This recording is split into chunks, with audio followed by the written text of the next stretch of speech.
आप लोगों ने कुछ ऐसी मूवी देखी होगी जो भूतों वाली है।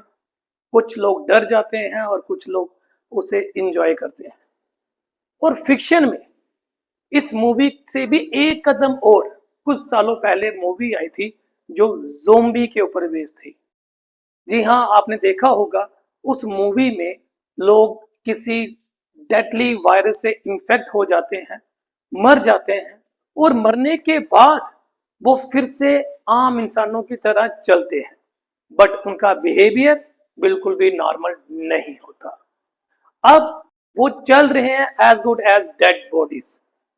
वो दूसरों को इन्फेक्ट कर रहे हैं, दूसरों को मार रहे हैं, खा रहे हैं और डिजीज को स्प्रेड कर रहे हैं। ये तो फिक्शन मूवी है, लेकिन क्या आप जानते हो हमारे नेचर में सच के ज़ोंबी भी होते हैं। जी हाँ, जिन्हें हम लाइव ज़ोंबी कहते हैं। और ये किसी फिल्म से प्रेरित कंसेप्ट मैं नहीं डिस्कस कर रहा हूं, but based on recent scientific research, और उसके मैं नाम भी बता सकता हूं जिनमें ये केस पाए गए हैं। सबसे पहला जो केस पाया गया है वो है एक फंगस जिसका नाम है आफियोकार्डियोसेपस, जो ज़ोंबी बनाता है इंसेक्ट को। वो एक एंट है जिसे हम कॉमनली कारपेंटर एंट कहते हैं। अब फंगस क्या होता है? फंगस आपने सुना होगा, ये किंगडम फंजाई को बिलोंग करता है। और इसमें क्या होता है, किंगडम फंजाई में बड़े सारे फंगस आते हैं। कुछ ऐसे फंगस जिनको हम खाते हैं जैसे कि मशरूम, कुछ ऐसे फंगस जो हमारी बॉडी के ऊपर एक्ट करते हैं एज ए पैरासाइट जैसे कि रिंग वर्म, और कुछ ऐसे फंगस जो होस्ट को किल ही कर देते हैं, मार ही देते हैं। बट आफियोकार्डियोसेपस इनसे एक कदम आगे है। अब वो क्या करता है?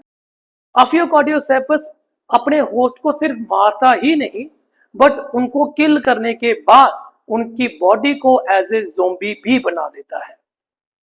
जी हाँ, ये इंसेक्ट को मारने के बाद उसे ज़ोंबी में कन्वर्ट कर देता है। किस मैकेनिज्म से कन्वर्ट करता होगा? तो ये जो फंगस है ये पहले उस होस्ट को, मतलब एंट के ऊपर इन्फेक्शन काज करता है, धीरे धीरे उसे खत्म कर देता है, मार देता है, और फिर उसके nerve cells as well as उसके मसल फाइबर को कंट्रोल करता है, जो कि अब ये डायरेक्टली उसके ब्रेन को कंट्रोल कर रहा है, उसके मसल को कंट्रोल कर रहा है।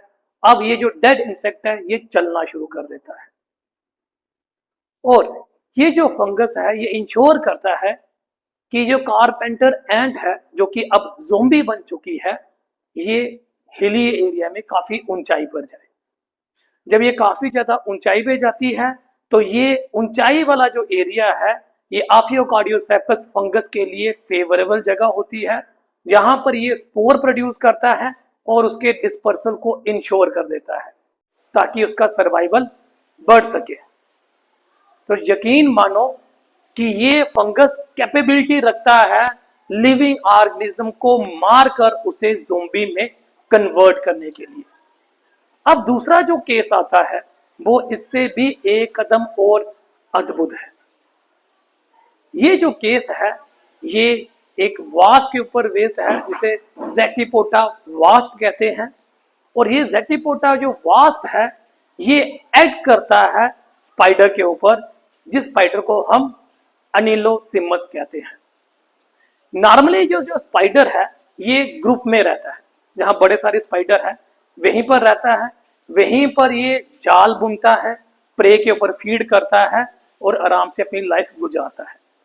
मगर अगर अनिलोसिमस स्पाइडर इन्फेक्ट हो जाए by the larvae of the Zatypota wasp, मतलब ज़ेटिपोटा वास्प ने अंडे दिए हैं, उसके जो लार्वे हैं वो स्पाइडर के ऊपर फीड करेंगे, उसे डेड कर देंगे। डेड करने के बाद इसके लार्वे की कैपेबिलिटी होती है कि ये उसके ब्रेन को, उसके मसल फाइबर को हाईजैक कर लेते हैं, मतलब कंट्रोल कर लेते हैं, और उसे मजबूर करते हैं कि वो सॉलिटरी हो जाए, मतलब ग्रुप से अलग हो जाए। अब ये जो स्पाइडर है ये एक अजीब बिहेवियर अपनाता है, जहां इसका नॉर्मल बिहेवियर होना चाहिए कि ये through out the life group में रहे, बट अब ये ग्रुप को छोड़ देता है और ग्रुप को छोड़कर कहीं दूर चला जाता है और वहां जाकर ये कोकून बना देता है। जब उस कोकून को साइंटिस्ट ने खोलकर देखा तो बड़ी हैरत में नजर आए, बिकॉज उसमें उस वास्प के लार्वे थे जो कि प्यूपेशन की प्रोसेस में जा रहे थे। अब आप बोलोगे कि प्यूपेशन क्या होता है? तो बच्चे, प्यूपेशन एक प्रक्रिया होती है जहां लार्वे की बॉडी में चेंजेस आती हैं ताकि वो एडल्ट बन सके। तो इस केस में ज़ोंबी बनाने वाला जो ऑर्गेनिज्म था वो एक वास्प के लार्वे थे और जो होस्ट था, जो ज़ोंबी बन जाता है, वो स्पाइडर थे। तो क्या यह संभव है कि ऐसे ज़ोंबी के केसेस सिर्फ एनिमल्स में पाए जाते हैं? जी नहीं। ज़ोंबी के केसेस सिर्फ एनिमल्स तक ही कन्फाइंड नहीं है, ये यूकली प्लांट्स में भी देखने को मिलते हैं। प्लांट्स में फाइटोप्लाज्म एक बैक्टीरिया है और ये बैक्टीरिया की खासियत है, ये गोल्डन रॉड नाम के प्लांट के ऊपर इन्फेक्ट करता है, फिर ये उसकी बॉडी को कंट्रोल करता है। नॉर्मली गोल्डन रॉड क्या करता है? फ्लावर पैदा करता है, बट जब ये इन्फेक्टेड हो जाता है बाय द फाइटोप्लाज्म बैक्टीरिया तो ये फ्लावर की जगह लंबे लंबे और सुंदर से लीफ जनरेट करता है जो कि बड़े सारे इंसेक्ट को अपनी तरफ अट्रैक्ट करता है। अब बैक्टीरिया को क्या फायदा होता है कि ये प्लांट में चेंजेस लाए और इंसेक्ट को अपने पास बुलाए, क्योंकि इंसेक्ट अगर प्लांट्स की तरफ आते हैं तो उनको आना चाहिए फॉर द फ्लावर ताकि पॉलिनेशन हो सके, बट ये तो बैक्टीरिया ने बुलाया हुआ है उन पर्टिकुलर इंसेक्ट को।